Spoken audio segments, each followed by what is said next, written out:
Damn, D Green, you did this?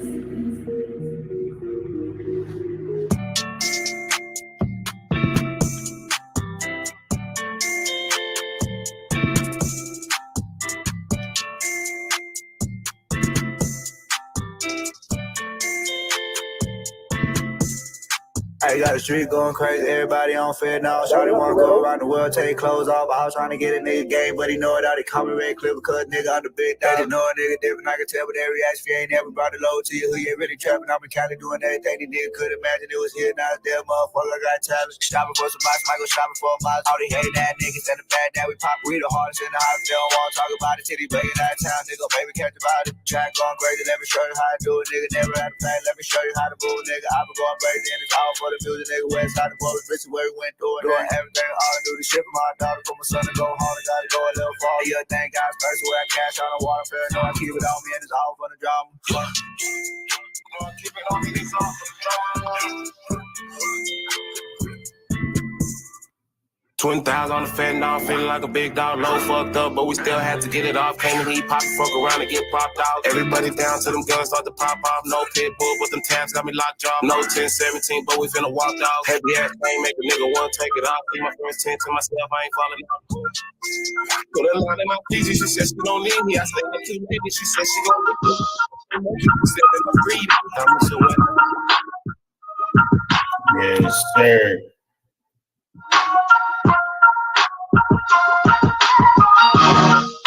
It's your boy Tracy, son of Quick TV. We got OG Percy, so no mercy. You know what I'm saying? It's going down. It's a vibe, man.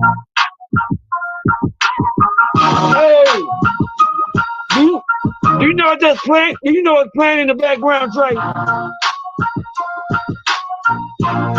Name that tune. Name that tune. Was that the ASAP, the T.I.?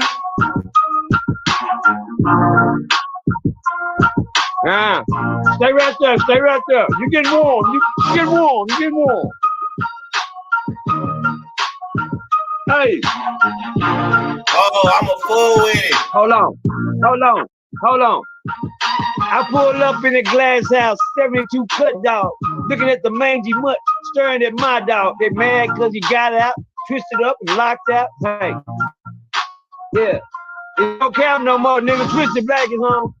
That is what y'all hear in the background. The instrumental. I'm a fool with it. I'm a fool with it. I'm a fool with it. I'm a fool with it. I'm a tip my cup. I'm a pour my drink. Yeah. The king is home. Hey, the king man, is home. Say, man, yes, sir. Twisted Black is home. That's fire, man. That's fire. What? The wait is over. The city did come alive yesterday. Man, good to see that man home. Let's go. Talk to me. Oh, all right. Wait, let's start there. How do you feel about Twisted Black coming home? Like, what was that? What that did to the city? Man, we gonna see. We gonna see. I'm very, very, very, very, very proud to be alive. That he home, man.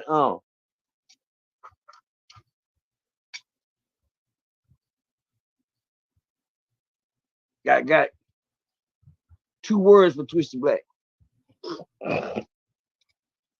Stay focused. Stay focused. Funky Town ain't what it was when you left. Right. We were still having concerts at the club when you left. We were still getting on stage with you. You were selling out. Niggas couldn't even get in the clubs. Niggas was standing outside. Fire marshals had to shut it down when Twisted Black come to the club. There were too many people. The niggas deserve a arena. The second person to ever sign a multi-million-dollar contract behind bars. Right. Twisted Black. The first person, Tupac. Yeah. Tupac signed with Death Row behind bars and got paroled out. Twisted Black signed his multi-million contract behind bars. But it didn't work. But I'm glad it didn't, because we can see him today. Right. You get what I'm saying? It worked for Tupac. We don't see him today. You dig what I'm saying? Some people rather be free. Some people rather be free, alive. You hear what I'm saying? It's the difference with it. I'm gonna shout to, they gonna holler their mom out. I'm gonna get them out in a minute. Say, shout out to Black man, because Black is a very, very patient person. A very patient person. Who we got here? Which one? Oh, damn, I don't see nobody. They bullshit. Black is a very patient person. Black got took out in the city where I came up at. Black got arrested in Midland, Texas, and they sent him down in the west side of Texas. So that's one place they don't play, is in the west side. Well, I don't have to tell him that today. 20 some years later, he found out. 20 some years later, he found out. Right. That's a long time to have to wait to find out something. That's what you call patience. And don't worry about it. For all you youngsters that don't understand, you keep doing what you're doing, you're gonna have patience too. Right. Or you're gonna die. One of the two. You're gonna have patience too. But at the same time, I'm glad Twisted Black home, man. The city has came alive. I would not bum rush him. I would not, just know a lot of people gonna run him. They're gonna be coming to him, niggas ain't never wrote him, never ain't said hi to him or nothing. Everybody want interviews, everybody blogging, everybody whoop whoop. Last thing I want to do is be around another nigga after I just sit around niggas for 20 years. Right. I don't want no company. I don't want no more fake friends. I don't want nobody around me that wasn't around, ain't been around. Hold on, my bad. I don't want nobody around me that ain't been there for me. Right. Yeah, one thing about being locked up and coming home, people act like sometimes you ain't never been gone. You dig what I'm saying? And then be the same fake friends run up on you and run down on you, like you ain't never been gone, Trey. That hurts the baby. Right. That hurts the baby. And they run up on you like that, like you ain't, what I'm saying? But it's something you gotta expect. One thing about Twisted Black, man, I've been repping him since he been gone. 1000 came home. Y'all know who 1000 is. That's another one of my little partners out of Midland, Texas. His name is Zet. They call him Little Zet. Right. That was Twisted Black first signed artist. You hear me? I know how to dig in these. I know how to dig in these kind of stories because I lived in the murder, and I lived around the real. And when Black came home yesterday, I loved it. Man, it was to see him crying, to see him, the tears in his eyes, to see that he still had a heart. He still had a heart, for the city. That you stopped somewhere, still had your TDC gray on, nigga. Yeah. Still had your fresh in your TDC grays, nigga. You ain't even changed to put on no Polo, Versace, and get clean or nothing. Nigga was handing you gifts out there. Nigga was handing you $1,000, nigga, to spend stacks. And I'm gonna bring him this cause so nigga, I seen niggas giving the niggas gifts as soon as he came home and had the entourage cameras and everything out there. That's the way you come home to the love. Yeah. That's the way you're supposed to come home when you miss. But be careful.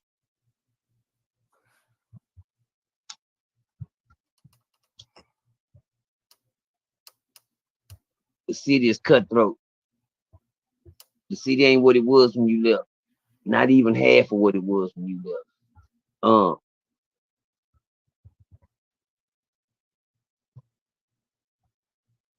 Take your time, relax, kick up your feet, and enjoy you a couple of months worth of freedom. Don't run to the internet. It's gonna be some niggas gonna be trying to get it, on some dry. Don't look at these clowns. Don't even look at the bullshit. I seen the video the other day. I think I seen the video said something about somebody dish me, FBI dish me, somebody dish me. I didn't look at the video. Niggas gonna go back and forth, and I want Twisted Black to stay so focused that he'll never lose focus. Right. You dig what I'm saying? I know Black was teaching the city before he left. I'm glad, man. I'm glad that I live to see the man come home, man. I'm glad that I live to see him come home, man. God damn it. Don't do this. I'm so glad I'm live to see him come home. Lost a lot of soldiers along the way, man, wait on this man to come home. I know a lot of niggas wish they was alive right now to see him home. I knew niggas was screaming his name faithfully that ain't here today. Hold on, I'm trying to get my shit balanced here. There was no connection. Yeah, I watch niggas that wait, you know. R.I.P. to Eminem, man. There we go. R.I.P. to Eminem. Appreciate y'all. R.I.P. to Eminem, man. Another great guy that you know. R.I.P. to Eminem, man. He eat shit, piss, and talk black, twisted black. He was murdered. Shout out to Go Yayo. He's coming home. The city just might get a little balance. We might just jump back on fire around this motherfucker. And boy, man, I please God. Please, God. Help us on this one. We want to win this one. We want to win this one. We want to win this one. A lot of cities lost a good artist. R.I.P. to Mo 3, man. R.I.P. to Mo 3, homie. He didn't get to enjoy this day.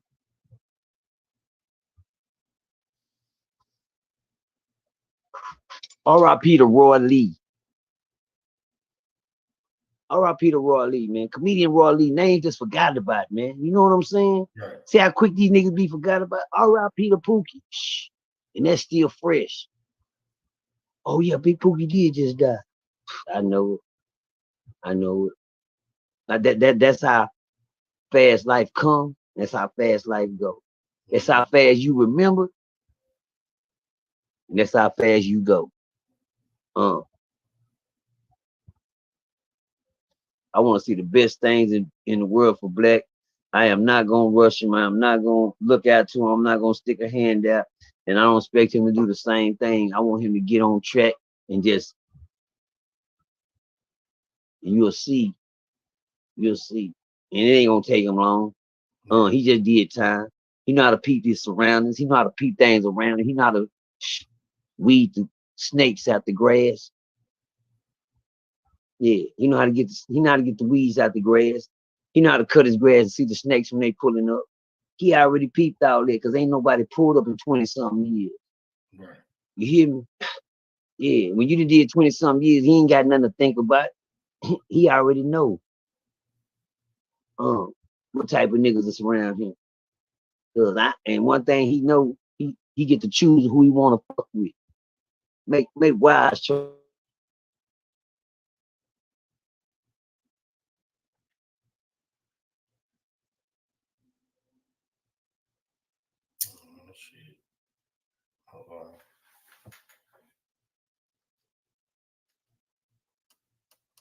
On this side, there we go. We back. He's always been a leader down here, man. Forward has always followed black shoes, man. This man has been he is the blueprint of the rap down here in this city. He's the blueprint. When I say the blueprint,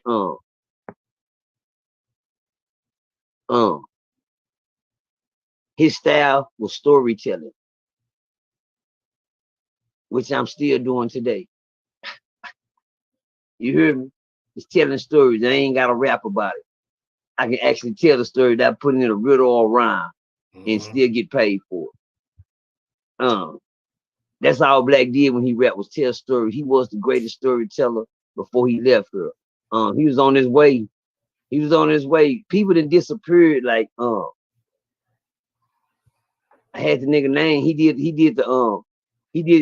used to rap for the little folk work the Cowboys. Every time he came out with a little old hit, he made a little hit. I forgot his name, but he was doing his thing in Dallas. Yeah. We don't hear from niggas like that no more. Twisted Black name never has left the concrete of folk work chicks. Twisted Black name has never died in this motherfucker. Twisted Black is the only thing you mention when you mention folk work. And the wait is over. I mean, and the man made it home in a record time, too, in a nice time. A nice piece of time. I'm talking about borderline time where niggas just might still listen to you. If you put the right content out there. Yeah. Sad to say, you might have to throw a couple of grenades in the crowd, you know, to open up a couple of ears. Hello. You might have to throw a couple of grenades in the crowd to open up a couple of ears. So that when I mean when I say that, you might have to use a couple of motherfucking bitches and hoes and shooting and stepping, you know, just to get a couple of ears open.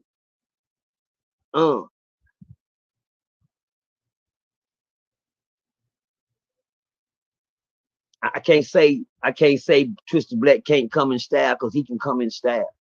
He been in style. It's like getting a pair of Jordan. It don't matter what pair come out. They the new Jordan. The old ones, some don't even like the new ones. They like the old ones. But I guarantee you, when they come out, they going to get them. That's a fact. Same thing I feel about Twisted Black, man. When I know it. They're gonna get soaking that one. Same thing I feel about Twisted Black. He never got old. His age just did. One thing we can't stop is time. One thing we can't stop is the clock. Shit, that motherfucker gonna tick. Top, tick, top. One thing about time, you can't do time. Time gonna do itself. You hear me? Yeah, you can't do time. Time gonna do itself. I am so. I can't even jump around and be acting like I'm happy. I am so grateful that Twisted Black is home, cuz I'm the only nigga I'm the only black nigga in held it down. You know, I still wear my hat, you know, 4-5 like Twisted Black. You know, every time you see his head is got H deuce to the side. It's out. I pull up with my hat tilted sideways. I see traffic in the club, nigga, you know, and I base my story telling. I got mad when niggas started rapping in Fort Worth and it wasn't following the blueprint of what we do down here. Nigga, we don't be doing it. You talk about some sliding sticks and drumming. Nigga, what y'all niggas telling me? We don't talk. What the fuck these niggas rapping about? Nigga, where you from? New York? Chicago? Where you from? You from Detroit or something, nigga? Yeah. No, I'm from Fort Worth. What you rapping like that for? God damn, I'm glad the blueprint is back. Everybody stepping, everybody sliding, everybody got stick. But one thing you gotta know, Twisted Black, hide. Stay and hide that. Nigga, don't. They ain't been seeing you, they don't need to see you now. These bitch ass niggas. These set up ass niggas, these conniving snakes, cross out ass, backstabbers, no loyalty amongst thieves, nigga. Fort Worth is cutthroat, nigga. Murder words. He knew it before he left with the 12-gauge shot to the face, nigga. Fuck is y'all talking about? He already knew it. He already know what the fuck going on. Shit, he told stories about it. Shit, you ain't gotta see. He said you see the scar on his face, something he can't speak on, because now that nigga gone. Hello. Lord. That nigga say he see the scar on my face, nigga, whole cheekbone with a 12-gauge, nigga, boom. You hear me? Nigga been trying. He already know murder words is what that is. They will kill you down here. Yeah. He already know it. He got the scars to prove it. Half his motherfucking cheekbone gone. You turn Twisted Black from one side and tell him to turn his face to the other side like he had a whole surge, Well, that's where he got hit with that 12-gauge in the face where nigga tried to take his life years ago in the murder. When nigga tried to murder him years ago, so he already know what these streets, but guess what? The cold thing is, that was way back then. Guess what they doing now? The city, I live in Myrtle Worth, Texas, y'all. Myrtle Worth. It's sad that you could change the city. I wish it was Party Town, Happyville, Joy Town, the funk. Yeah. Where's the funky? Get up, no playing funky music, you know, what we was known for party word. It used to be party word, you know, for a minute we had little niggas go out. Nigga, that shit sound like some slavery day shit now. Yeah. Ain't been a party around this motherfucker since a party. I thought a party don't stop. Well, shit. Party didn't stop. Party over. Just like that nigga closing, slamming the piano down. Bang! Shit, getting his shit and saying he gone. Yeah. That's what they come to fuck with. They been in bed. They done went to Dallas, Houston, San Antonio. They done went to everywhere else and cranked up, good things. Where you from, man? I'm from Fort Worth. Damn, you cold. Why you stay down there? Shit, for what? It's like a jungle sometimes. It made me wonder how I keep from going under. Yeah. Out here in this this concrete hole hell, man. One thing about it, I want to see the best come out of this situation, man. And one thing I can't do is tiptoe around it because I already know what's out here. A lot of hating going on, man, for no reason. I'm a prime example. Niggas I don't know attack you, nigga, just to say that I'm running for what? Cause I don't know, cuz I used to get into it with people that I knew and I had a reason to. Right. Now I'm just into people that I ain't never met, never seen a day in my life. And them same people gonna try to assault black character. Them same people gonna have something to say. You gonna wake up this morning, the whole city gonna be on Twisted Black, and I guarantee you, it's gonna be something. By they try you. Just for the clickbait. Just for the clickbait. Dry shit. Whole shit. Bitch shit that bitch niggas do for no reason at all, just to say it ain't did a lick of time around the man. That's how I feel. I got niggas coming to me, ain't even did time around me, nigga. These niggas have created whole panels sitting around each other in squirrels, nigga, looking like squirrels, nigga. Them niggas sitting around in squirrels looking like a bunch of squirrels, nigga. Now, for real, man, talk to these niggas. Now, fuck you talking about, nigga. Them niggas catch it soon. If they not, they must be sitting in the day room. But anyway, balls for real. Anyway, that's just over the head rainbow ball for them rainbow click niggas out there. Yeah. But anyway, man, I'm glad the biggest topic in the world today is Twisted Black. The world should stop. The world should honor. The world should salute a man that did time for nothing. I'm gonna let y'all soak in that for a minute. But I gotta let Twisted Black soak in this for a minute. All that time wasn't for nothing. Yeah. Take it from your boy, OG Percy. Me and Twisted Black had a long conversation one day on the phone while he was in his cell. I never put it out. I never put it on the internet. I recorded the whole thing just for the thing, but I thought if I put it out, they might go run in his cell or something, get the phone.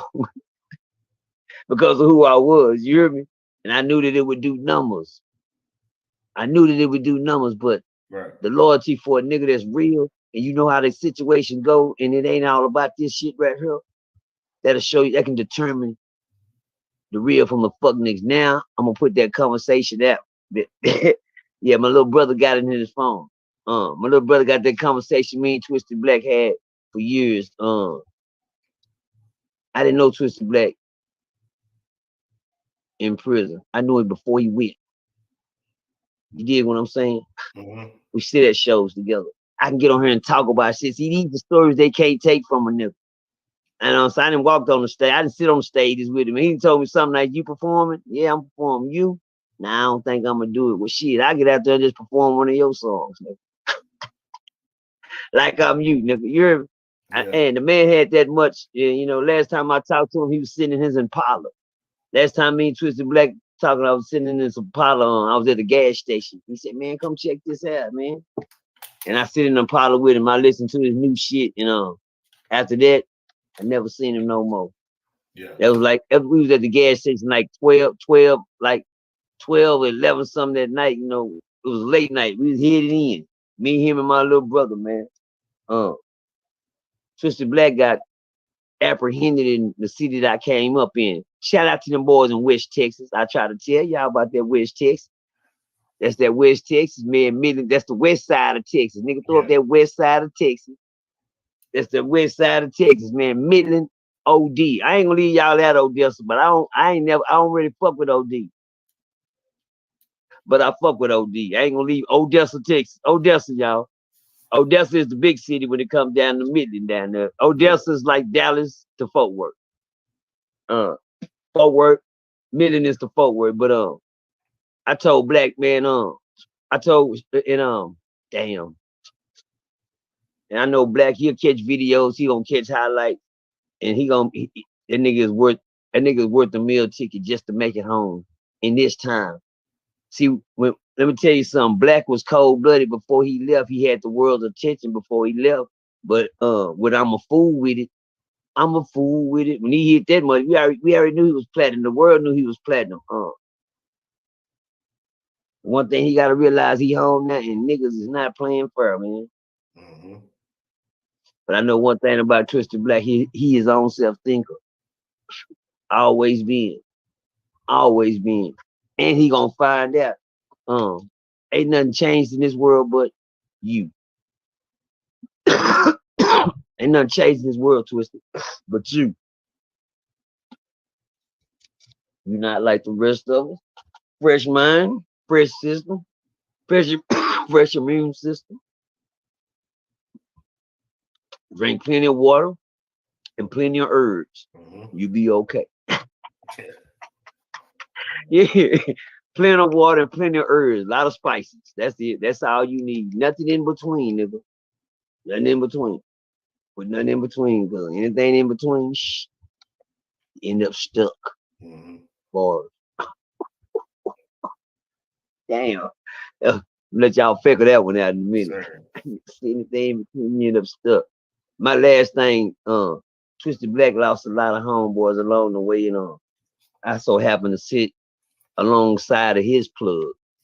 Twisted Black was the plug. I used to sit around the socket. How about that? Yeah.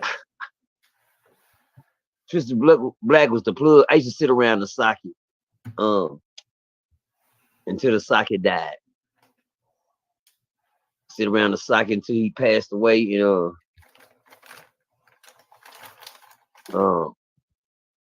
the socket and the plug was just like brothers to each other, man. R.I.P. to 40, man. R.I.P. to 40, man. That's a person that Twisted rarely mentioned in his raps. But they was just the best of friends in the world, man.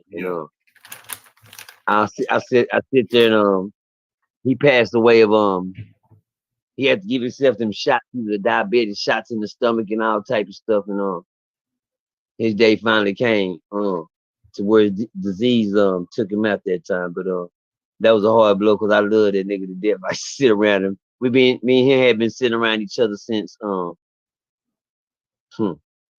playing football in the front yard. How about that? I didn't grew up with kids that I grew up with, man, and watched life take its toll and watch them die of their diseases. I told people that the 50 is the new hundreds. If you can make it to 50, that's the new hundreds. I'm sorry to say, back in the day, people used to live to see 100. Well, that was back then. Shit. But before that, people used to live to see 200. Well, guess what? That was way, way back then. In the Moses and them days and shit, they lived to see years and years. Then time started cutting out. And sad, I'm glad that I at least caught the 50s, because ain't nobody living to see no 100 years old no more. That shit old. That was way back in the days they used to. Grandmama and them, whatever you got here, they didn't cut that in half. They didn't cut that part in half. It's a new millennium. You only get 50 a year. Catch up to 50, and if you get that 50, you got a good chance of going a long way. You heard me? You got a good chance. I'm glad I was born in 1969. I didn't catch the epidemic. I didn't catch the scandal. I didn't catch the plot. I didn't catch the plague that they had for the black folks. See, I one of them niggas. I'm glad that I know I didn't know how to read or nothing like that. I wasn't giving all my afterbirth to me. You understand me? That's some niggas don't understand nothing about. That afterbirth mean a lot of how your kid come out in the end, how he thinks. That's why the white folks out. My bad. I probably shouldn't. That's why the system always wants the afterbirth. What would you want the afterbirth? It's a lot in the kid's DNA afterbirth that they don't even know about, that you don't even get. You supposed to request your afterbirth. That's your kid. That's your. But my bad. Old pole pocket Percy don't know too much of nothing. But I know how to keep a wise kid. Dig what I'm saying? We lost 40. He's gone, but Twisted Black is home. Yayo is on his way home. We just might. Footwork might just take off again, you know, in a major way. And we don't want to bury nobody.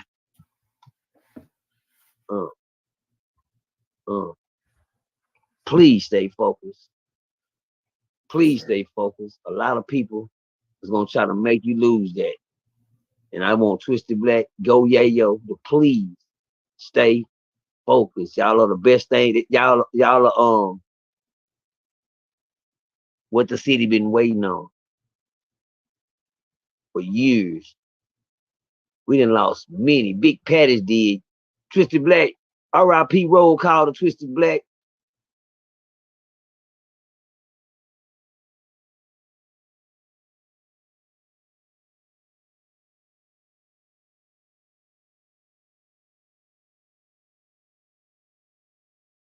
In the world waited for you all the way till you gone.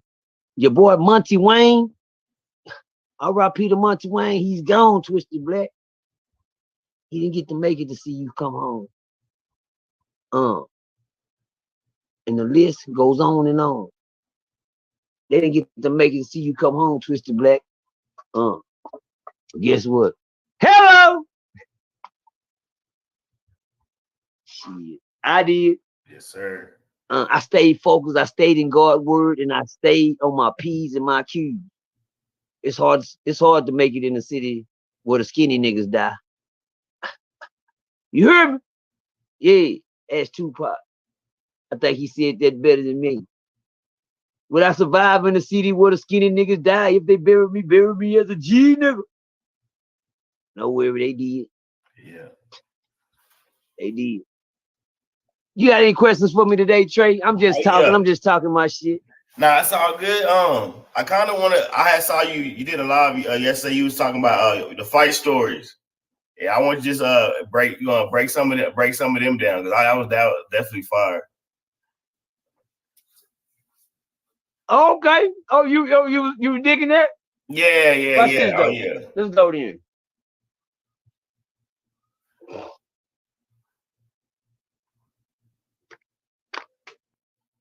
Tales from a crib. Neighborhood growing up. Now I didn't have all my fights in prison. Let me give y'all a family war one time. I grew up as a Demerson boy. I'm known as a Demerson boy, original OG Demerson boy right there. If you look my family up, my family last name is Demerson. Well, every neighborhood that you go to, Trey, if you don't notice, families have families that are tough families. Now watch this. Let me give you an example. Give you a little old test. What's one of the baddest families you know on your block? When you were growing up, did you have a family, somebody name, don't fuck with this family? What's that family name? What's the name? Go ahead. I know you know a family that was a tough family. The crazy family, whatever you call. The Turner family. It was the Turner family. Okay. They was raw. Okay. They were raw. So like, stay there then. That means we on the right level. We're on the right level. So everybody know families that's tough in the neighborhood, right? Oh yeah. Well, my family, we had to go to church every Sunday. But my mom was a minister. But my mom had 3 sons, Albert, David, and Percy. That was coming up in the hood, boys in the hood. For real. But boys in the church, in the choir, playing drums. We gotta play drums for every fucking choir that's at the church. Mm-hmm.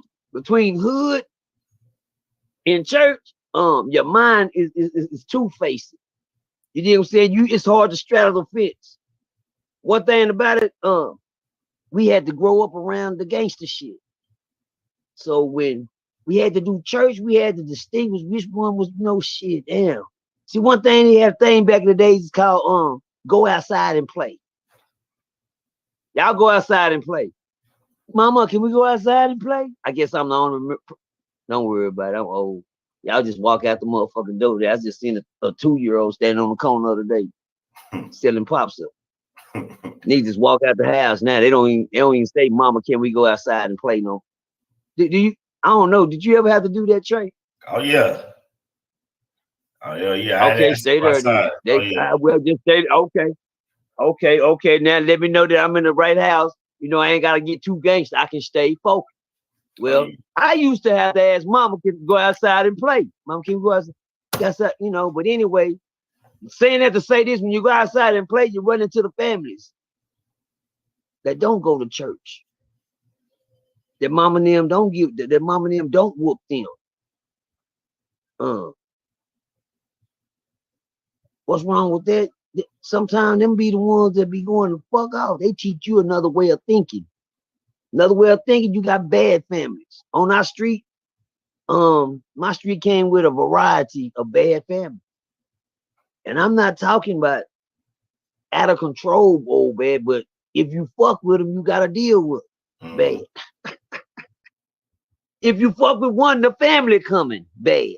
See, y'all don't remember them days. They don't remember them days. If one come to hurt on the family and they be waiting on one certain one to come home, say, wait to judge. Well, shout out to the Wilson family on my street. The Wilson family consists of 14. Shit. I gotta give the Wilson ears right off the rip. Shout out to the Freeman family, better known as the Humphrey family. Stayed across the street from them. They consist of 20s. Hello. Raw and uncut family. Yeah. Now between the Wilsons and the Wilsons and the Freemans, shout out R.I.P. to, you know, I watched that whole family go. George Freeman, Mr. Freeman, George Freeman, Don Wayne, May Freeman, Bob Freeman, Humphrey. They went to Humphreys, Lisa Humphrey,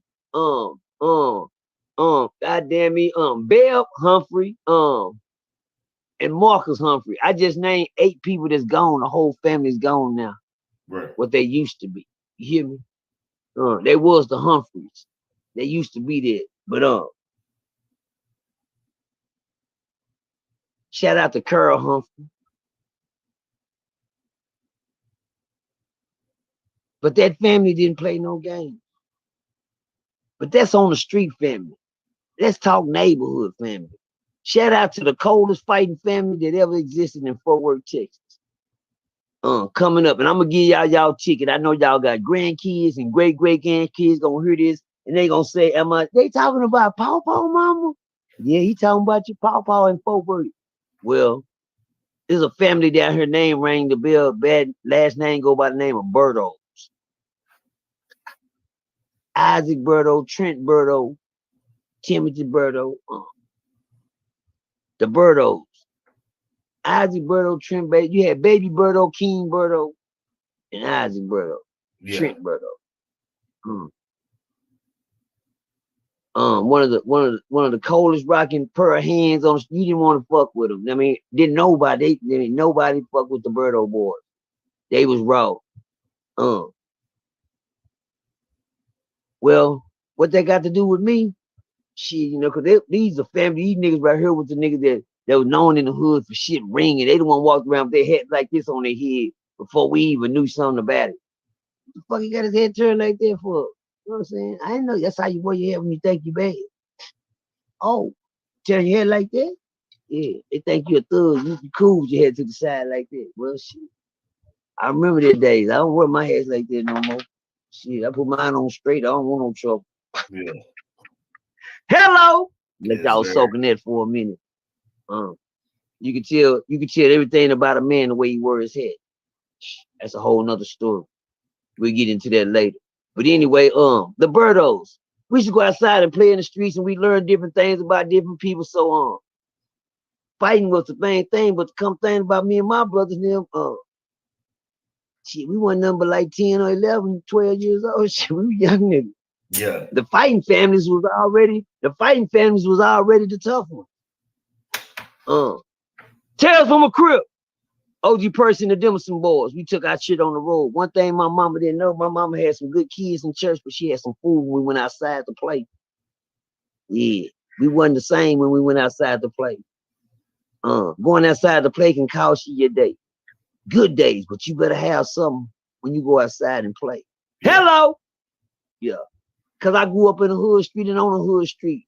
And everybody didn't go coming up. Everybody wasn't coming up where we was coming up. Everybody didn't read the Bible. Everybody didn't have to go to vacation barbecue, Sunday school, prayer meeting, teachers meeting, choir rehearsal, drill team prayer. Oh, God dang. And church back to church on Sunday. We was the laughing stock of the hood. Y'all gotta go to church, though. They talk about us when we had to go in the house at night. They used to call us roll call. Oh, here come roll call. You can hear my mama come outside on the porch. Yeah, David, Percy, Junior, y'all get in here. That means no matter where you at, nigga, you better be close enough to hear that voice. Yeah. Hello. I forgot y'all. That's a whole different thing. You know, I mean, shit. Nigga gotta call and hit location for motherfuckers nowadays. You hear me? You gotta navigate, find out, do you know where your child is at, type of shit. You hear what I'm saying? It ain't how it used to be, but coming up when there was respect in the hood, that's how it used to be. You dig what I'm saying? Yeah. But anyway, let's get to the good part. We started having family feuds. Bars. We started, I know it. We started having family feuds amongst each other coming up. You know, the only thing about me and my brothers, we was the youngest family when it came down to the gangster shit. Everybody else was always older. So we couldn't fight anybody our age. They already knew we was the toughest. Them were some boys, they the toughest, but they just some little young boys down the street. Some little badass young boys down the street. That's what they would call us back then. We was known as the badass little young boys that'll fight. But they gotta go to church on Sunday. Looking at it. You hear me? And so I'm sitting here, goddamn, we go outside one day and I never forget. Tales from a Crib, our first episode with a family feud was with the Wilson family.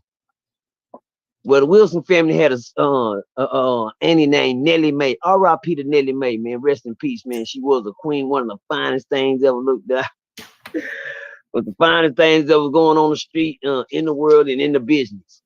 But Nellie Mae ended up, but she was younger. She would fight. My sister and them wasn't that old, but but Nellie Mae was so fine and wore her shorts out, cheeks hanging out of shorts and shit. My mama made my sisters wear skirts when they go outside. To their motherfucking ankles. Yeah. Also, my mama didn't play none of that shit with footies on. No stockings, no lipstick, no nothing. Get that shit slapped off your lips, fucking mama. But anyway, I remember one day we was out late night playing and we had a cat named Grady. And Grady was a cat that when you grab him, you throw him on somebody, that bitch will stick on your that will stick a hunch on your back and lock on you like a pit bull. But anyway, Grady was a bad motherfucker. One time my sister was outside late at night and she got into it for the first time with somebody in the family, which was Nellie Mae. And that's the Wilson family, the 14 deep. So, we got scared. Me as brothers, we looked at each other. It's our first event. I never forget, we outside and I'm about at this time, I'm about 11 years old. I'm about 11. My big brother, 12. My little brother about 10, 9 years old. You understand me? But we was ready. As them some boys, I looked at a lot of Kerry Varneri. We thought we was the Varneri brothers. I'm sorry, y'all. That probably went over their head. But them was our idols, the Varneris. Some white boy wrestlers was our idols. We all had our own character. Yeah. And that's what we thought we was when we turned into our Wonder Twin powers. You hear me? And so this night, my sister was out on the block and she was getting into it with the grown lady. I was like, damn, that's Miss Nellie. You know what I said? I said, that's Miss Nellie Mae. Cause we was so young, we called everybody Miss and put a handle on it. You hear me? But shit, Miss Nellie Mae getting into it with my sister. We like, damn, brothers. And she looked like she finna beat my sister up. And my sister was looking like she trying to stand up for herself, but she just too old and the old lady handling her real bad at this time. So me and my brother and them, we really looking out of fear, like, dang. She finna beat up Charlotte. She finna beat up our sister. You know, R.I.P. to my sister, Charlotte Dimmers. That was my baby, man, my love. R.I.P. to her too. She had a whole different story, but she was getting into it, wop, and I'm like, damn. I got scared. I had my cat Grady on me. I was like, shit, damn, Grady, chill out. I was like, Charlotte, let's go in the house. Let's go in the house. She said, yeah, because if she do such and such, and she kept pointing my sister's face, doing my sister like this on the face, my sister just sitting there just taking it. I couldn't take it no more. That's when I knew something was special about Percy. I know if I do this, I'm gonna get a whooping, but I'm gonna go out. But this grown lady is getting on my sister like, damn, my sister ain't used to no shit like that. We don't even know what she was. But the lady was doing it, and I took that cat and I slung that goddamn cat on her back. That cat said, ah! And that bitch said, oh shit, god damn it, get this motherfucker off me. Get this motherfucker, I'm gonna beat your bitch head, get this motherfucker off me. And when I threw that cat on her back, me and my brothers turned into the Varnerics. Yeah. And we bomb rushed her. We took her down. and we told our sister to run, go in the house, go. My sister ran in the house. And we all jumped the girl. And by the time she got the cat off of her, we was off of her, and we all ran in the house. Well, you know what that means. Yeah. Y'all over there, hello. Wait a minute, my mama was squirrel motherfucking business. What is you talking about? My mama go to the door. Yeah, what's going on? Yeah, do not knock on my door like that. What's going on? Yes, ma'am. Your boys did this. Your boy. We had a whole crowd. Looked like a mob was standing outside. Nigga, a lynch mob. Families are down the street. The other family. That's when we found out this street comes together. And that shit, I love my street. It's going down. This motherfucker jam packed like a war outside. Something happened out here. My mama like, what's going on? Yeah. Well, y'all know we suspended from recess for a couple of months. Cause my mama didn't play shit like that. That was something she ain't never experienced. She didn't want that coming to her house, people out there talking. They ain't making sense. My mama don't even cuss, nigga. My mama don't know what's going on. She ain't on no shit like this. My mama, but she square motherfucking business. Mm-hmm. At the same goddamn time. Fuck what you talking about. She is the Michelle Obama attitude. My mom had that Michelle Obama attitude type of woman. I'm a lady, but don't push me. I get on your motherfucking ass. And one of you motherfuckers. And my mama would show that. But she tried to keep her dignity and her pride, you know, in the bullshit away from her house. And evidently, y'all know we got, you know, sent to the room that night. Lucky.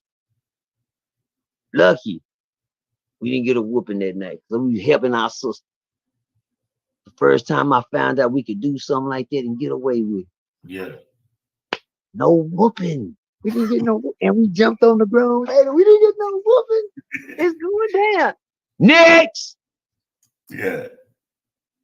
Moving on to the Humphrey family. Now, the Humphrey family, they got a pretty nice family, and they good with their hands. They had a little cousin out there. His name was Geedy.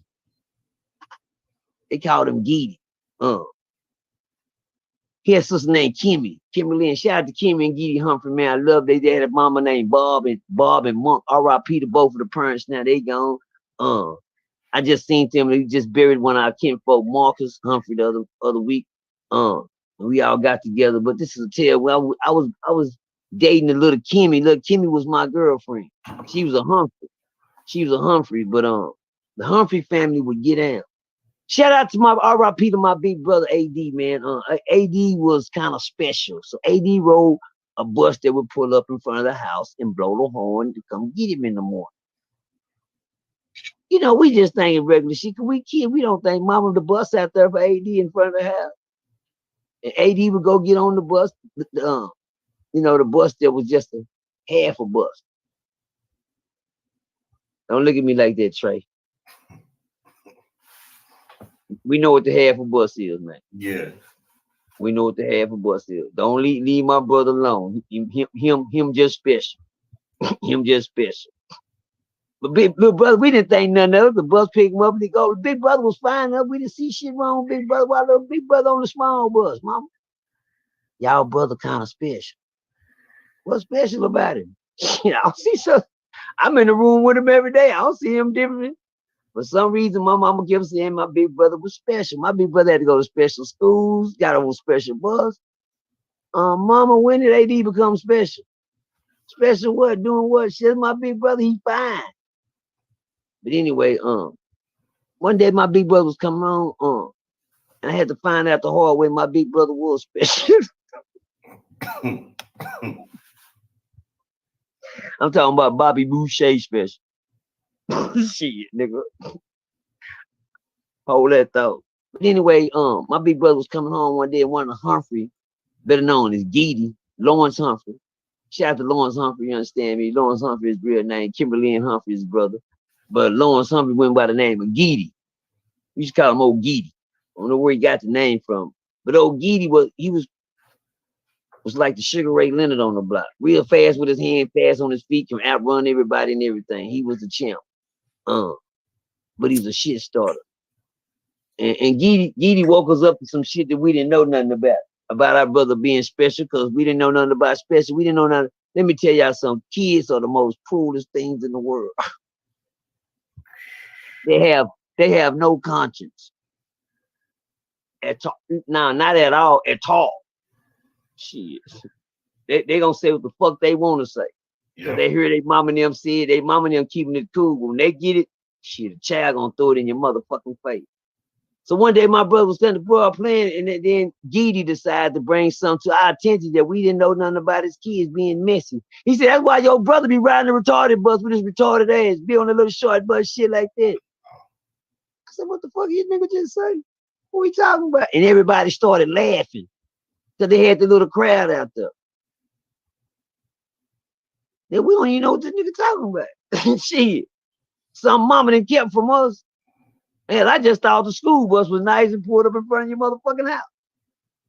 Now, if you want to go to school with the regular people, go stand on the bus stop, catch the bus when they pull up with the rest of the crowd. That's the regular kids.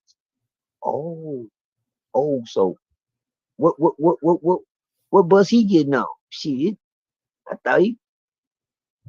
Well, I guess some new to our attention. Say some that ain't new to our attention is taking insults in front of a lot of people, getting laughed at, making us feel bad. Yep. Look at me. As children, being laughed at. Back then, we used to call it high side, ranking, scoring. Y'all call it talking about a motherfucker. Dissing. But back then, they used to call it high side. And high side was just like battle rap back then. Nigga get around you and get on your shoes, talk about your shirt, have nigga stand around you, and whoever bust the best balls, nigga, and the whole crowd bust out laughing. Oh, he getting on that nigga head. Talking about that nigga shoes, his shirt, his hat, his teeth, and everything. God damn. Don't nobody want to high side with that nigga. That was back in the days. But anyway, high side could be a joke or it can be humiliating. Is that the word, humiliating? Yep. Yeah. Humiliating. Yep. Yeah, it can it'll fuck you up mentally in front of a lot of kids. If a nigga do is it's worse than being bullied. When a nigga sit around and talk about you and have a pair of kids ha and he-heing on your shit that you can't afford shoes like them and your shirt toe up, you can't wear a polo, you can't. But anyway, besides that, Geedy made his move and it kind of pissed me off in the yard. My big brother dropped it. I said, look out, Geedy, man, don't be talking about my brother like that, nigga. I turned and looked at my brothers and I told them, let's turn into the Varnarians. That was our thing.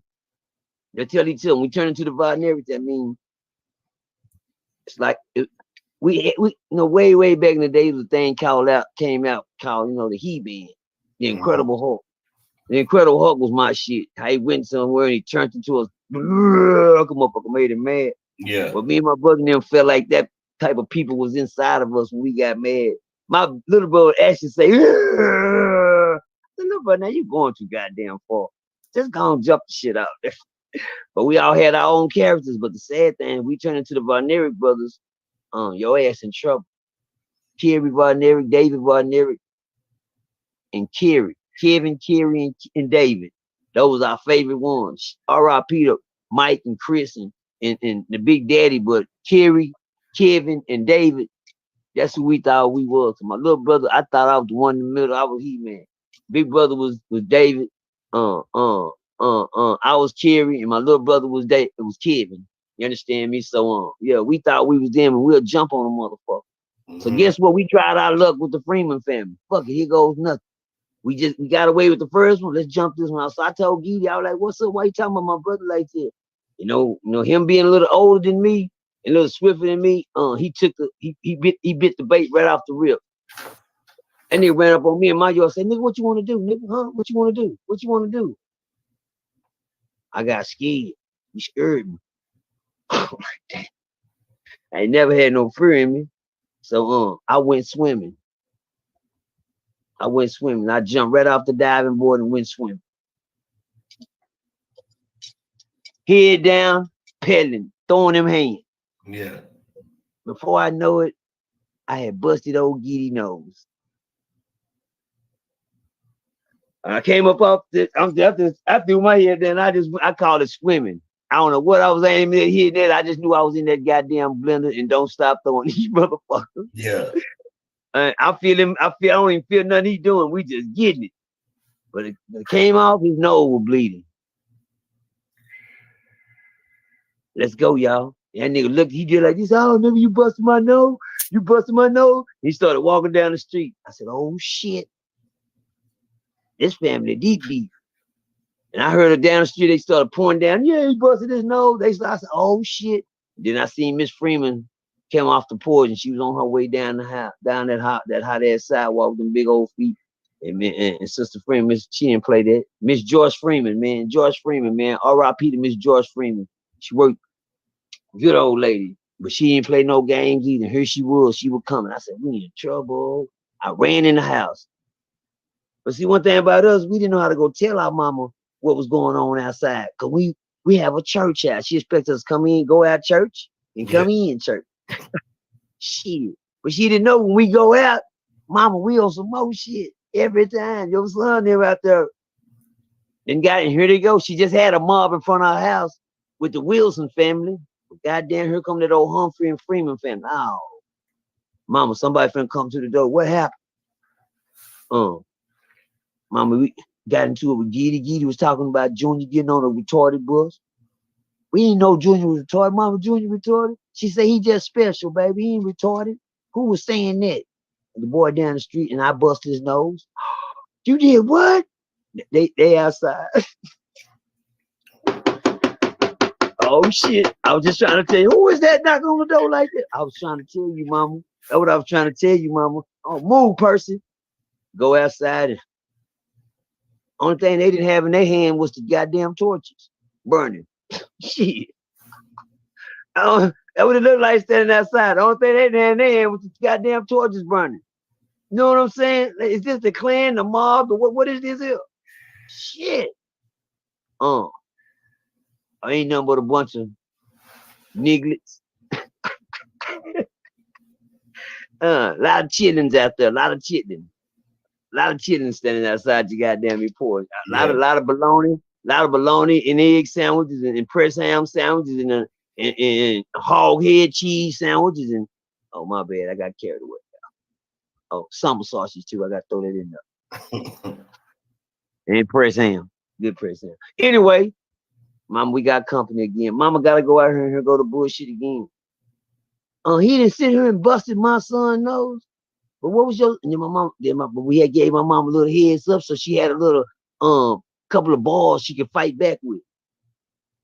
She said, "Well, what was he doing?" You know, and because grown people back then knew how to talk to each other. Grown people back, it wasn't no papa somebody supposed to be ignorant and everybody stupid and somebody get, ain't no understanding. Bitch, he put his hands on my motherfucking son. Bitch, you better tell your kid to keep his motherfucking hand off my child, bitch. And you don't go touch my goddamn. Don't do it. No, they didn't talk like that back then. What's going on? I'm trying to find out too. His nose busted. And so to get down to the nitty gritty, we have just won another case. Because we got another parent that understands what's going on. And that boy didn't have nothing after talking about, you out there talking that boy retarded and crazy? You out there doing that? Get your ass to the house. I said, oh shit. Yeah. Now we got his ass in trouble. because that's how it started. And back then, shit like that, you didn't do that when you came outside to play on the block. Like I say, everybody in the family thought everybody in the family was good people. Everybody in the family thought everybody in the family was good people, so everybody would let their child go out and play with anybody on the street. Because it wasn't no problem with it. You didn't have to worry about it getting stepped on, slid on, drilled on, stood over it, and popped down on, or kidnapped, or coming up missing, or coming up for ransom. But anyway, we want us another case. Tales from a crib. Let's take our shit off the block. How can we do that? I was at a little thing called the game room right on Berry and Miller way back in the days. Right now, if y'all go by Berry and Miller, that store in the corner is gonna be a Walgreens right there now. Way back in the day, that was a game room and a washing material with a store called Omar's attached to the side of it, with a field with some horses in it. I know you niggas don't even remember. I know that y'all go by there now and can't even see it or imagine. I know it, but don't worry. I kept the footage. I got the pictures. I can show you the blueprint. But let me give y'all some game. One day I was in the game room one day and I was playing a video game, and it was a little nigga named Broderick came off in there. He had his hat on like that. Now I remember when they said the niggas that wear their hat like that is the tough nigga. Yeah. I was playing a video game. I didn't give a damn. I had me a couple of quarters. I'm playing arcade. I'm playing called Defender. I'm playing a game called Defender. Intruders alert. Y'all look that up. It's called Defender. I was playing that game. While playing the game, a nigga came over with his head like this, and he bumped me out the way and started playing my game. I ain't never had that happen to me before. The nigga with the bad hat on to the side. I said, what the fuck this nigga just do? I mean, the nigga bumped me out the way and started playing my video game and took my extra quarter that I had on the top of the thing. Now, I ain't smart. Now, something ain't right about this picture. So you like, yeah, nigga move. Nigga move. All right, then, goddamn, because he older than I am, shit. I can tell he got his head like this. Right. I didn't know nothing about that part, but I knew one thing, these was the niggas you don't mess with that turn their hats to the side like that. Yeah. They the thugs, what they call. I don't give a fuck what that nigga is. I'm finna go get my brothers. We finna turn into the Varnerians. On this nigga. Fuck this shit. Yeah. So I ran and got my brother. I told my brother, I said, say, come on.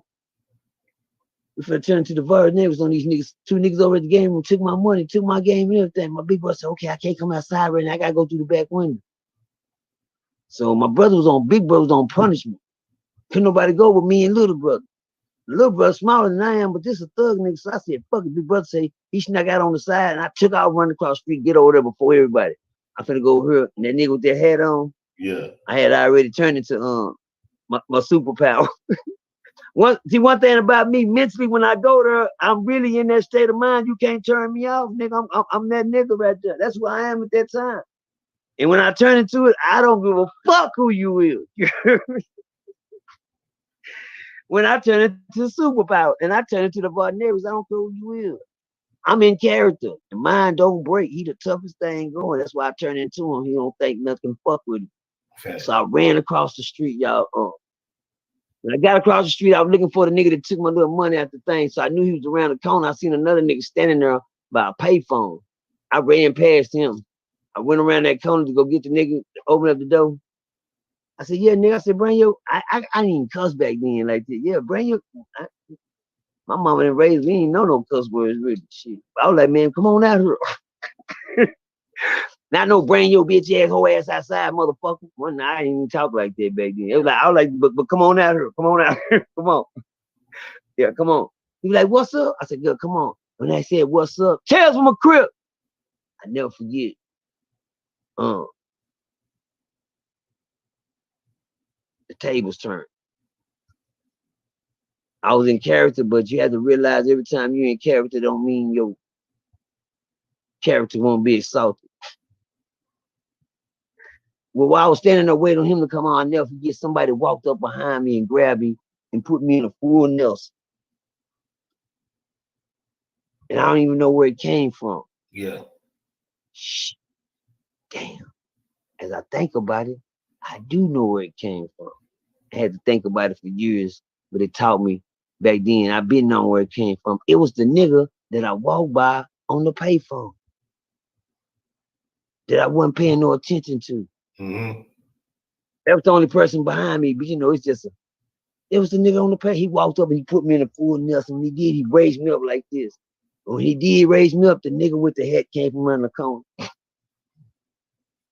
this nigga had me like this, nigga in the full Nelson. The nigga came from around the corner, nigga walked up there and he bam, bam. He caught me with a 2-piece in my face, nigga.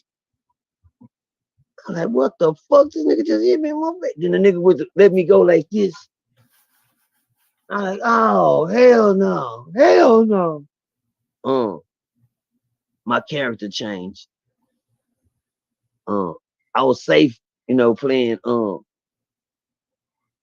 Varneric, but then I found out it was a deeper something in me when this nigga hit me in my face like this. I ran back to the house. I ran in that house. I grabbed something and I ran out the house. That's what I grabbed. I got a knife and I ran out the house. And I was running back across that street. Back in the days, it was a movie that came out. My mama took us to our first scary movie. It was called Freddy Krueger. Oh yeah. Where his hands turned into a knife. Mm-hmm. Freddy Krueger was our worst nightmare. We wouldn't even go see. I got scared. Freddy Krueger was my shit. I went from the first one, said we watched Freddy Krueger. Freddy Krueger was at the movies. We sit there at the dollar movies, and my mama would leave us. We watched them over like 2 or 3 times. I got scared every time I seen Freddy was a bad motherfucker. But when that nigga punched me in my face, I went from Kerry Varneric to Freddy. Yeah. That was a deeper inner me. A deeper inner me that I didn't know that was in me. I'm gonna catch that again. That was a deeper inner me that I didn't know was inner me. Yeah. In the inner me. You feel me? But it came out. And I ran across that street and I got across and I'll never forget. Just like God's grace and mercy. It's always a good ending to a story. Soon before I got across that street, it's a traffic. I wait for the cars to come by, and I heard the thing come out of my, it sounded like a big ass horn in my ear. Percy! That was mama. Percy! My mama ran down them steps. Now, my mama don't even come outside. My mama don't get involved in no shit. My mama's a minister. My mama go to church every Sunday. My mama's on a whole different level of what the fuck going on outside the house. It's always a chance she got to take when she let her boys outside the house. Yeah. You dig what I'm saying? Because when we in the house, everything is shit is where it's supposed to be in place and not intact. Everybody one sound, one beat, one bang in the house. And it feels good in the house. It's when we say, Mama, can we go outside and play? People don't want to tell their kids no. But my mama had got to the point, it's like a chance. Like I don't want to tell the kids they got it. But my mama started getting slick. She would put restrictions on us. Yeah, you can go outside, but you better not leave the yard. Damn. What's the use in going outside? We can't go down the street and play. Everybody down the street playing. They don't come to our yard. She know. Hell you talking about? Yeah. That's why you better not leave the yard. Damn. What the fuck can we do in our yard? Our grass hard in the motherfucker. Yeah. We got ball spots and we can play marbles in one spot. Our yard fucked out. But we do got a little old line of good grass around on the side of the house. So for us to draw attention in the front yard, we'll turn flips. But anyway, I ran outside and my mama stopped me from being Freddy Krueger. That let me know that I had an angel around me that was bigger than the power that was in me. Let y'all soak in that. I said I had an angel around me that was bigger than the powers that was in me. Right. Enemy.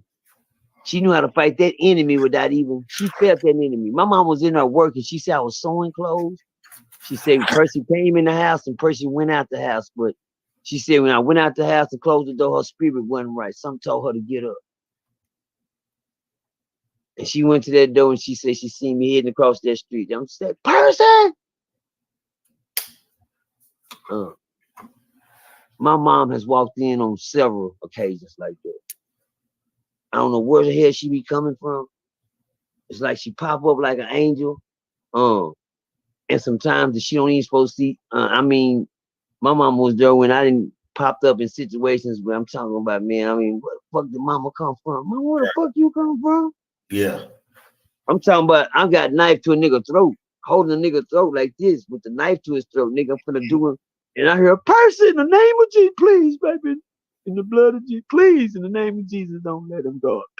Don't do it, Percy. Don't you do it. Well, mama, this nigga beating in there, beating on our goddamn sister like she's some fucking rag dog. I didn't caught him. I don't know. Mama, where the hell did you come from? She said, Percy, do it. Then she told my sister, go call the police. Now I heard that part. Don't think you got away with nothing, mama. But the thing is, where the hell you come from, mama? Damn. This day I caught a nigga beating on my sister, and I said, I'm gonna wait for this nigga to get here, and I called him. He came in here, he thought he was so big and bad. What you doing to my hair? I said, who with you? He said, no. I said, man, you be beating on my sister. So I took this little old thing he had been hitting on my sister with, and I showed it to him, and I broke it in front of him. I said, nigga, don't you ever put your hand on my motherfucking sister again. I went right in the kitchen. First I walked up and I stole off on that big nigga. Then I walked up, I know he was a big nigga. And when I stole off on him, he came up off the steal off like, damn, nigga. Now, let me grab his knife, let me grab his shank and get right to business. Fuck this whole ass nigga. He ain't fighting back. If I grab the shank, because if I grab a nigga, he gonna out wrestle me. Because the whole ass nigga big as like a giant. I ain't no stupid nigga. But if I blow his tires out with this bad burner right here, I said, fuck it. I see he was like, man, what you doing? So I said, I had got him. I grabbed him by his neck. Now here's the nigga head against the wall. I said, bitch, don't you ever put your motherfucking hand on my goddamn sister, nigga. And you better put something in your eyes to make me believe, nigga, that you not. Yeah. Nigga, you hear me, mama? Percy! God damn, where mama come from? He might not come when you want him, but he's always on time. My mama came and got me one morning. A nigga had told me I was at my sister's house one night. I always follow my big sister Tanya. Where she went, I went and followed her. So one night, I went to her house with my girlfriend that was pregnant one night, and I said, say, Tanya, can me and my girlfriend sleep on the couch? You know how we out there doing our thug thizzle. She said, yeah, Percy, come on. So I go in and she said, yeah, I can go in that room. He not home for the night. He'll be home this weekend. His name was Hook. Big old ass nigga. He looked like the Incredible Hulk. They call him Hulk. They call him Hook, though. Not Hulk. Hook. This bitch looked like the Incredible Hulk. Built like him. He was a bully. And so my sister told me we could stay in his room till he come home Monday, but she didn't know he was coming home. So the nigga actually came home that night while me and my baby mom was in there, and the nigga busted the room and cut the light on and said, nigga, what you doing in my bed, nigga? Well, all I really know is this my sister house. She paid the rent in her house. So this a room she told me I come stay in for the night. But then, nigga, my girl right here laying up in the bed, goddamn me pregnant and shit. Nigga, who you talking to? Nigga, in front of my girl like that. Nigga, I'm a whole gangster. I'm a whole gangster. But the nigga cut on the light and said, no, y'all gotta get up out of here. Y'all gotta get up out of here. I told her, I said, hold on. I said, wait right here. I go out the room, man. I close the door. I said, cuz, what you doing, cuz? God damn, what you doing now, cuz? What y'all doing in my room, cuz? What y'all doing in my room? I said, my sister said we can stay here, cuz. My girl pregnant. She ain't finna get up in the middle of the night, nigga. I told my sister, say, now came the whole house and woke up in the middle of the night. Another family feud. The whole house and woke up in the middle of the night. Goddamn, my sister actually told him, go on, just slip on the couch for the night. I told him he can come over there, he'll be out in the morning. Goddamn, yeah, nigga. I go and I close the door, get back in the bed, hug up my baby mama, grab his stomach, and go to rubbing that big pregnant stomach. The next morning, my mom came down, and my mama came down. She said, Percy, your other son need to come, get your other son to school. He at my house now. I said, okay, I'm on my way. I come get him dressed and get him ready. I got his school clothes right here. So my mama came down and I saw my baby mama get up. Let's go down here to the house. So I get my other son up and get him ready, get him out and get him to school. Party don't stop. I got kids every goddamn world. You ever see it? Yep. I got daddy. I gotta play daddy every day. I did that shit for decades. You hear me? But anyway, see it. But anyway, when I got up, me and my baby mama was heading out the door. And I seen the nigga in there. He was sleeping on the front couch, and it dawned on me. I show in my Ray Charles voice. I sure feel like I got handled last night. Let me say it in my Ray Charles voice again. Yeah. I sure feel like I got handled last night. I feel like he handled me in a cold kind of way, man. Say, man, I don't think that was cool, huh? I think I gotta say something. If I don't say nothing, I'm gonna look more like a hoe in front of my girl. Don't say nothing. So when the nigga was on the couch, I just dry made it my business to say something. I say, look at nigga. I said, look at cuz. Cause you sound real tough last night in front of my girlfriend. I feel like I gotta at least make her think that I'm a stand-up nigga some type of way. God damn, she know I'm a gangster, but I feel like you handled me, nigga. Yeah. You told me, nah, nigga, get up out of here. Y'all gotta get out of here. I got scared. I can't get up out of here in front of my girl. I'll be a whole ass nigga if I do that, nigga. Yeah. What you talking about, nigga? I don't want to fight you, big hoe, big hook, whatever you is right now. Shit. But don't do that. Cuz you're gonna force my hand. Yep. But anyway, that morning, everything went good that night. That morning, shit didn't go too good. My mama told come down and get my son ready, get him out and go to school. I got up and I seen that nigga on the couch and I tapped that nigga on the leg and I woke that nigga up. I said, hey man, I said in the morning, I said, don't never do that shit no more you did last night, nigga. That nigga jumped up out of the couch real fast. He jumped up and sit on the side of the couch. He said, what you say, nigga? What you say? Bitch, it's hoe ass, nigga. That's what I said, bitch. That's what I said, hoe. Never do that shit no more, bitch. I took off on him. That nigga jumped up, ran in the kitchen, and deja vu, vice versa. The shit that I did to my brother-in-law, I called him beating on my sister. Yeah. The nigga then pulled it on me. He ran to the kitchen and got a knife. No. He said, hello, who's speaking? But hold on. I gotta check that number again. He ran to the kitchen, got a knife. Nigga, I ran out the front door and I knew he was serious. I'm talking about I beat for that nigga so pretty that I stayed on that nigga for about a good 2-3 seconds. Yeah. I'm talking I mopped that nigga up quick. I had all that nigga's face knotted up fast. I knotted that nigga ass up fast. I'm talking went straight then I mowed him down and say, that nigga ran in the kitchen, got that knife, nigga. And I knew that nigga gonna kill me. Shit, nigga, I kill me if I did that to a nigga. Shit, nigga ain't talking about the way I just did that, nigga. And I heard my mama tell that nigga, "Oh, please put the knife down, baby." Mama, where you come from? Mama, what did you? You supposed to been gone. I told you I'm on my way to get the boy. Where you come from? You come. She was out there, baby. You don't need no knife. Put the knife down. Cause I was standing up against the knife like a damn fool. The nigga wouldn't rush me, but he had it on his mind. He finna do. Come on, mama. My mama said, "Baby, please put the knife down, baby, please." And they were like, "Yeah, nigga, I'm gonna get you." I'm like, "Yeah, nigga, what's up?" I'm out there looking stupid. Mama said, "Percy, please, just go get your baby ready for school, baby. Just go get him, baby. Go get him, yeah, nigga, yeah, nigga." So mama said, "Please, come on, baby, in the name of Jesus, don't do this, ho. Don't do this." And my mama got that knife out that nigga hand. As soon as she eats that knife, he played the guard, good kid role. You know how they try, I'm gonna give up the knife, give up the pistol game. Yeah. I'm gonna hand this over here. Thank you, Jesus. Yeah. Thank you. As soon as that nigga let that thing go, my mama got it. I rushed that nigga. Bitch, hoe ass nigga. Oh, bitch. Mama, Percy, cut it out. Get your ass to that house and get that goddamn baby ready. Mama, you cuss? Go get your ass and get that baby ready, Percy. Cut this shit out. Oh my, yes, ma'am. Come on, baby, I gotta go. Tales from a crib, nigga. Fuck yeah, man. nigga. All right, I actually got one more for you. That was fire. That was funny as hell. You got a fight story where you had a fight in public, like in a public place? Tales from a crib. Say, man, I was at this park called Carl's Park down here in Fort Worth, Texas. Everybody know Carl's Park to be the crib park. It's the neighborhood park. It's the crib park where every crib nigga go every motherfucking Sunday.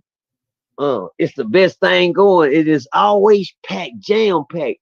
Sideway, you can't get in. You go there at 7, you stuck in that motherfucker. If you ain't got no gas, don't bring your ass. The traffic stops, nigga, in this hole. Niggas start putting all across the grass and shit at the park. That's how crunk this motherfucking park be, man. You gotta get out and walk. Tales from a crib, man. We was deep one day in the park. Me and my little John clique, we sitting out there. I'm thugged up with my John clique. I'm fresh out. I'm looking good. The hoes choosing, you understand me. I'm walking solo. So what I do, I always go home. Got my muscle shirt on. I'm finna go home. Finesse, you know. I got these hoes jocking dick. And nigga, I'm fresh out. Nigga, I'm talking about. I'm like 4 or 5 days home. You understand me? You get what I'm saying? Me and I'm trying to get chosen. Hoes are choosing. So I'm on a whole stroll at the park. You dig what I'm saying? With the tank top on. With the tank top on, cripping to the fullest. You hear me? Ganged up. You understand me? So while I'm parading through the park, nigga, a snow bunny catch my eye. You understand me? She passed by with her foot out the window. I never forget that bitch had some big pretty white toes hanging out the window. And that leg looked like it had something on it. So I followed the meat. I followed from the toenails to the ankles to the motherfucking calves to the thighs, and voila, magic. We got a cocky one down here, boy. She got fat cocky down here. You hear me? Past them thighs. She got cocky past the thighs. You hear me? Boys, y'all catch that one later. But she said, hey, what you doing? I said, she said, meet me down here on that end. Shit, I'm on my way. So she pulled on up with a homegirl, and I was still walking, you know, to get up to him. But I caught up to the car. When I got up to the car, it was 2 niggas at the car. It was one nigga in the white girl face, another nigga on the other side, and the other chick face. Some more niggas had bone rusted, you know, got straight on top of them as soon as they seen them. You heard me? Yeah. So, you know, I played it to the point because I don't know if this is a nigga or whatever. So, you know, I was, now she the one told me, you know, meet me up this way. And she started looking past this nigga like, you know, this nigga ain't talking about shit. Watch that, there he go. I was like, what's up? She like, what's up? And so I turned around. The nigga turned around while he was in the car, turned and looked at me like, say, what's up, nigga?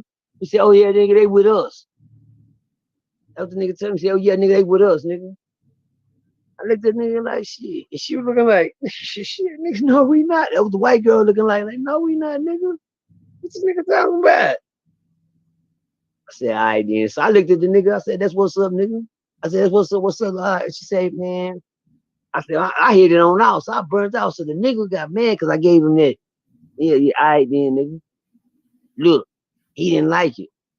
So he told his partner something. I heard him tell his partner something like, nigga, who's this nigga right there? He think he is, nigga. He hit me with the fuck you face, nigga. You know, some gangster shit face. Yeah, I did that. You seen it. So I walked on by my business. Some told me to turn around. I turned around. The niggas was trailing me. Matter of fact, not trailing me, trying to catch up to me. So I peeped game, and the niggas was coming. But by this time, they don't know, nigga. I'm just about like 3 steps away from my brother in the clique. Everybody in the park jam packed. So I'm like, God damn, here these niggas come. So by this time, I walked up on my little brother because I knew the niggas was coming on some gangster shit. Cause I seen the way the nigga was coming down the thing. Yeah. Like I'm gonna get at this nigga. You hear me? By this time, I walked up on my little brother, Super Dave. I said, Super Dave, look at me right here. Look at me now. He started looking at me. I said, don't even turn around. Don't even look behind me. I said, don't even look back. I said, some niggas finna walk up here on some bullshit. Some niggas walking up on some bullshit. By the time I told my little brother that, the niggas had made it up to us. He was like, yeah, what's up? So one of my partners knew the nigga Monk. Shout out to my nigga Monk, Byron Pettis. Yeah. Byron Pettis. Y'all want real name, nigga. Byron Pettis. Yeah, I said your whole name, nigga. Your government name, Byron. Monk. If y'all want to know him, it's the nigga on the block. Monk, he's a stepper. A real entrepreneur. Shout out to the daddy, Reverend Prentice, Pastor Prentice, and Deacon Monk, his son. You know, they got a nice church now. But back in the days, everybody wasn't, yeah. We had to find our way back to church. But anyway, old Monk was after And Monk knew niggas that was walking up behind me. He knew that they was on some more shit. And he said, hey, what's going on, man? And talk like get my Monk character going. Yeah. Monk said, hey, what's going on, man? What's happening out here? I said, your homeboys out here tripping. He said, yeah. He said, look out, homie. Hey, Gary, this my boy right here, Percy. This OG this Percy right here. Percy, these my nephew right here. These my partners right here. These niggas, smoke stomp down niggas right here, Percy. And such. This is him. And then he like, yeah, y'all niggas goddamn, y'all cut that shit out. Y'all cut that shit out. He said, goddamn. And then the other nigga said, I don't give a fuck who that nigga is. And I looked at that nigga and said, I don't give a fuck who you is either, nigga. Well, you know, after that, there's nothing else to be said. Right. I stepped back, Monk. So I looked at my little brother. My little brother gave me the, let me tell you, and we grown now, y'all. We grown people now. I'm about like, at this age, I'm about like, when I had that fight, I was about like 32. Hello. Fire. And desire at that time, nigga. Anything. Ooh, I was about like 32. And you nigga would have took off running. But this nigga Earl, he was on here and my little brother gave me the turn into Kevin Varneri's face. Yeah. Boys, after all these years, I ain't seen that face in years. Since we was kids. Since we had to fight in the first front yard fight. Nigga, you ain't told me to. My little brother gave me the, well, what you got? That's it. That was our nod. That's all we needed to get each other. He gave me the carry, turn into the Varneric brothers face. We still do that, little brother, guys. I thought you forgot about that, nigga. Let's go. So the nigga reached over, and I never forget this what he did. He said, I don't give a fuck who that nigga is. And that nigga had a drink in his hand. He said, nigga said, yeah, what's up now? He reached down, he put his drink down on the ground. So he put his drink down on the ground. I got scared. Yeah. He screwed me. And everybody know when I get screwed, what I do. Bitch, hoe ass nigga, oh, bitch. And we went to fighting. Let me tell you something about that fight. That's the first time I knew I was nice. I swear to God, that's when I knew I had got nice, because I swear to God, I seen that bitch so pretty. I hit that nigga with the first one right up under his chin, right here, bam. And I hit him up under his chin, his whole chin tucked in like this, and then I turned his head, bam, and I shot a quick right across that nigga's chin. And I grabbed that nigga up on his shirt like this, nigga, and I just worked that nigga with one hand. I had the nigga up on his shirt, working that nigga with one hand. And when I worked that nigga till I knew he was damn near faint, I took that nigga and I slung him into the car. There was a car sitting there. And then I ran up to get back on that nigga, and that nigga took off. That nigga dug through that gravel. And that nigga feet was running so god fast. His hand was moving. His feet was moving faster than his hand. He was trying to get up off that ground. And nigga took off. Nigga took off like a goddamn deer you let out the cage, and that nigga ran through this motherfucking field. That nigga was gone. Yeah, and everybody like, damn, that nigga got it. You see, shout out to everybody that witnessed the massacre. When I finished mopping that nigga ass up out there. Shout out to my nigga UC Benny. UC Benny, neighborhood crib gang, he was standing right there. He, and witnessed the whole UC Benny. Another well decorated soldier down here in this shit down here in Fort Worth, Texas. He had his own motorcycle club. They've been going for the last 10 to 20 years, 18 years strong. Shout out to UC, man. Benny Jordan. Don't get mad at me, nigga. Shit, that's the only way somebody gonna find you, nigga. Benny Jordan. Y'all look up Benny Jordan. That's my day one, week one. Gangster. Big nigga. On this game, went from hustling and selling drugs to doing what he was doing to driving trucks. Specializing in making toys out of cars. Now, trucks, making shit you ain't seen before out of a truck and a motorcycle. Nigga got one of them motorcycles the other day with the little old thing on the side. It was an old school thing. He had that whole redecorated, whatever it is. But anyway, he was there. He witnessed the massacre. Anyway, this nigga ran through that field, took off like a motherfucker. My little brother was like, damn, Percy. Yeah, I know. About 5 minutes later, I looked in that same day. I heard somebody say, oh shit, here them niggas come. What niggas? And I turned around and looked, everybody looked, niggas started running to their car, scrambling and getting that. I said, oh shit, what's going on? I looked at that field, looked like I swear to God, man. Have you ever looked at a movie where the cowboys and Indians be rushing each other, coming? Yeah. There's a whole bunch of them behind them. Here that nigga come, running back. And that nigga got a herd of niggas behind him. Niggas, people started screaming, running to their cars, yelling shit, nigga. I had been fighting. I turned around, nigga. I had lost my goddamn car key. I knew it was serious when I seen niggas running. Yeah.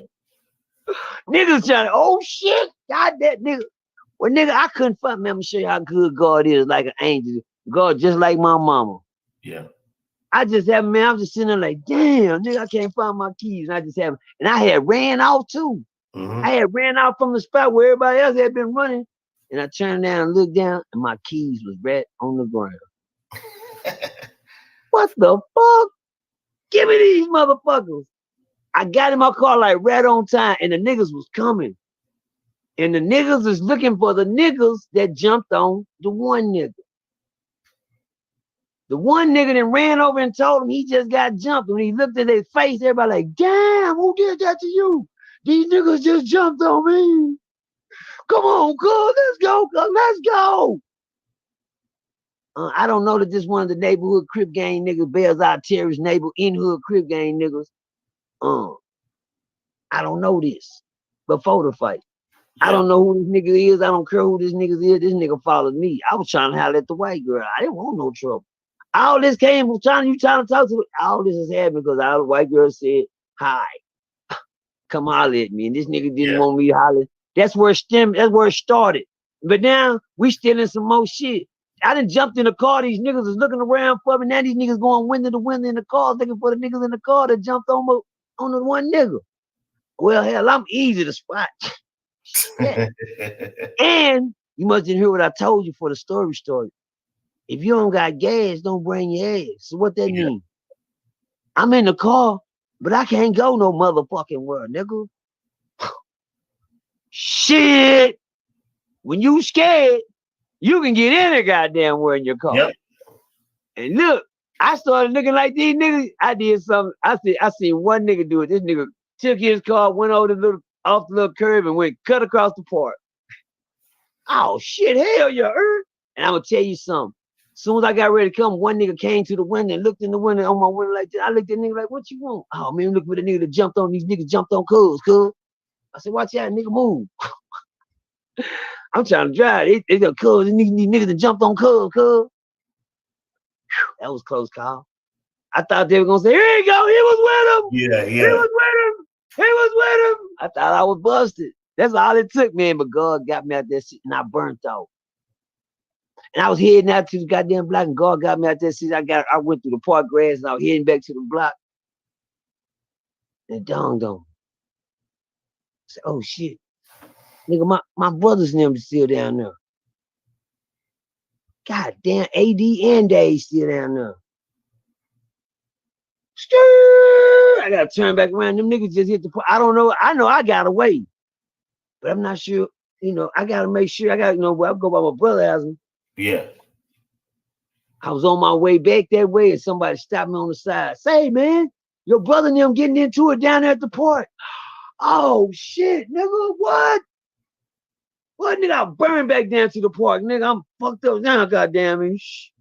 I just had this day just ain't motherfucker. Right, nigga? Yeah. I done been there that trying to holler at the bitch ass white.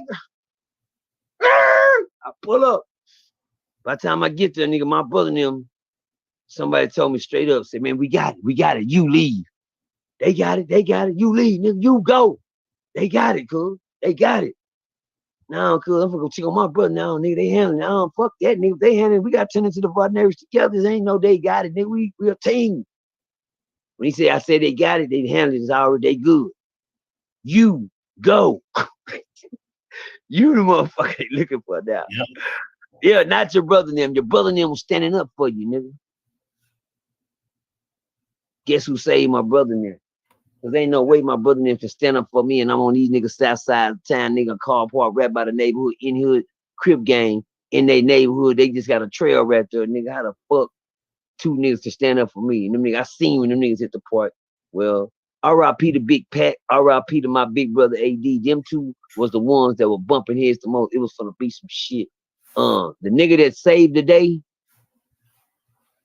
shout out to my nigga UC, man. UC did something that could have cost him his life down there that day. He stood up for my brother and them against his own hood niggas. After they could get my big brother shit, his goddamn slow back of the bus riding ass, short bus riding ass, pick me up in the now I found out why mama say him special. Y'all leave my big brother AD alone, because he ain't gonna give a fuck when you go to fuck with his big brother. You ain't never seen Bobby Boucher go crazy until you fuck with him brother. Then you see the Bobby. Oh, that's what mama talking about. Him is special. That's one of them niggas one of them strong niggas you don't want to get mad. Take your whole hand and bend it back like that. Oh, goddamn, big brother, what the fuck? Crazy, man. UC saved my brother's life that day.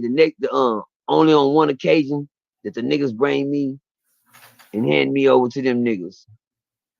Or so it won't be a war. Be a war for what? Cause y'all jumped on Cuz. The person jumped on and tell him come meet us out here at the park at Carl's Park tomorrow morning. I'm like, shit, nigga, I ain't got me fucked up, nigga. So my little brother came to me. My little brother said, Percy, man, check this out. This is what we're gonna have to do, man. You got to go down into the park in the morning, man, and fade these niggas, man. Fade who, nigga? I said, I don't give a fuck, nigga. Take me any goddamn park. But I was looking at my little brother like, nigga, you ready? We gonna go? He said, you ready? Shit, I'm ready. My little brother came. That nigga asked the game, pick me up. Now, goddamn, brother, whose side you on? Shit, I gotta make we on the right side, nigga. Damn, bro, you sure ain't. All right, then. I mean, shit, you know, I always been a nigga on my own to do what I do. When I was going down to the park, I ain't nobody gonna be no muck. Man, I pull up, ain't nobody gonna be no park early this motherfucking morning. Them niggas gonna get up. Them niggas probably just went to bed. We went just to say we went early. Yeah. It was there. There's one thing about them neighborhood bills out here, nigga. When something is on the menu, they already out there cooking. Yeah. You know they gonna meet Cuz at the park by around 9 or 8 in the morning, so we gonna be here about 6 barbecue. Damn. Man, we pulled up and them motherfuckers parked everywhere. I said, God damn, I ain't, look, bro, you shouldn't, nigga, ain't finna just walk up and get jumped on, Cuz. You know what I'm saying? Nigga tell me, he said, go tell these niggas what happened, Cuz. They wanna know what happened, Cuz. And y'all can ask everybody from the neighborhood, Bells Out Terrace, Crib Gang. The main nigga that I had to talk to was Jimmy Woo. My nigga in the wheelchair. Everybody know who my nigga David Wayne was the general on the block. David Wayne is the general on the block, and David Wayne is confined to a wheelchair for the rest of his life. But he's the general on the block. And I never forgot when I pulled up and I got out, I seen David Wayne in the wheelchair pulling. That wheelchair was coming. I said, God damn. And he had about like 10 niggas behind him. Yeah. Yeah, that's how he moved. He in that wheelchair, but he the godfather. No, real fucking tough at this time. He put up in the wheelchair, and I never forget when I looked in the wheelchair, he had a 38 in his motherfucking lap. He had a gun right in his lap, nigga. Now, number one, we slid. Then the nigga say, nigga, you jumped on my cousin, nigga. That's how he was talking to me. Yeah. So I noticed he had Kevin Spencer. Kevin Spencer was right there, a G nigga that just been interviewed on who interviewed Bob Report did an interview on Kevin Spencer a couple of weeks ago. Kevin Spencer was standing there, big blue, la. I'm talking about these G niggas, these G shit in the hood that niggas ain't never had to go through. Niggas probably would have left and probably just ran off and hid in the hood when some shit like this happened. But Kevin Spencer would vouch for me. on this story here when I showed up to the park early that morning because it didn't matter who they put in front of me. I was gonna get mine down. And I always been a stand-up nigga. So I showed up. So when that nigga Jimmy Woo, he said, David Wayne used to say, nigga, you jumped on my cousin, nigga. You jumped on my cousin. I said, cuz I ain't jumped on nobody, nigga. He said, you say y'all jumped on him, nigga. And I turned around, the nigga was sitting there. I fucked that nigga up. Yeah, that nigga was fucked up. That nigga had a goddamn, that nigga had a Band-Aid over his eye. Yeah, say, I knew I had hood him out when I grabbed him with that body shirt like this, nigga. And I beat that nigga face like it was a hammer, like I had a hammer in my hand. Nailing that nigga, I beat that nigga face, knotted that nigga ass quick. Bitch, no, I played keep with it. And so when I seen him standing there, I'm like, damn, that's him. Oh, yeah, these niggas gonna jump on me. And so cuz asked me what happened. He said, well, cuz. He said, well, cuz. So I seen Blue. Blue was standing there. Shout out to the neighborhood, Blue. Shout out to Kevin Spencer. Shout out to Jimmy Woo. Shout out to Lala. Shout out to AT. R.I.P. to George Riley. Shout out to the niggas that really came out there on some gangster shit when they got gangster that day and they seen Percy show up on the strength as a one-man band and hold his own even in the hood, niggas. Against some hood niggas. Yeah. And Kevin Spencer said one thing. Let me give y'all the game. And I'm gonna get up out here, man. During that time, I gotta hold on. I got one more. Let me hurry up and run through this one. But anyway, at that time, Kevin Spencer said, I told the story. I said, cuz. He said, what happened then, cuz? Everybody was standing there like this, and just wait. It depends on what I'm gonna say, what these niggas gonna do. You dig what I'm saying? So I told him, they said, what happened, cuz? I said, cuz I walked through the park because I seen a white girl. A white girl gave me that, told me to meet at the end of the block. I met her at the end of the block. Oh, your boy, your cousin right here, and there's some other nigga at the car. They was talking to him. I asked the white girl, what's up? The nigga turned around and told me, goddamn, he say, cuz they with us. I said, okay, cool. I gave the nigga a mean mug and I walked out minding my business. I'm walking for some more hoes. Cousin them left the old girl now. They followed me through the park. I got to my brother and them, told my brother and them, this nigga finna walk up here. They walked up there. The cousin introduced me to the nigga. My cousin Monk told him he was cool. This person, that's him. Cuz say fuck him. He don't care who I am. Goddamn, he put his glass down. Me and him had a fight. One-on-one. I maxed him out. He ran through the park and got y'all. Cuz I told you. Kevin Spencer said, I told you. I told you, cuz. I told you this nigga ain't gonna jump on nobody, nigga. I know this nigga. And Kevin Spencer vouched for me, Rat Den. And I was able to leave that park with my life, health, and strength. Shout out to Kevin Spencer, man. He said, I told y'all, and this is what Kevin Spencer, he said, every time we go somewhere, every time we go out, this nigga right here, get drunk, get on them goddamn drugs, go in the club and start shit, because he know he got all of us to bag him up, cuz. He done got us in so much shit, Percy. This nigga keep us in shit, cuz. Because every time we take him somewhere, the nigga be on some more shit, and we got to do all this fighting and get into it, because this nigga in there doing bullshit, nigga. Kevin said, I knew it, cuz. Nigga talking about y'all jumped on him now, cuz it was a one-on-one. So didn't nobody jump on him. Yeah, now it was just me and him. He just looked like somebody jumped on him. Bars. Oh, yeah.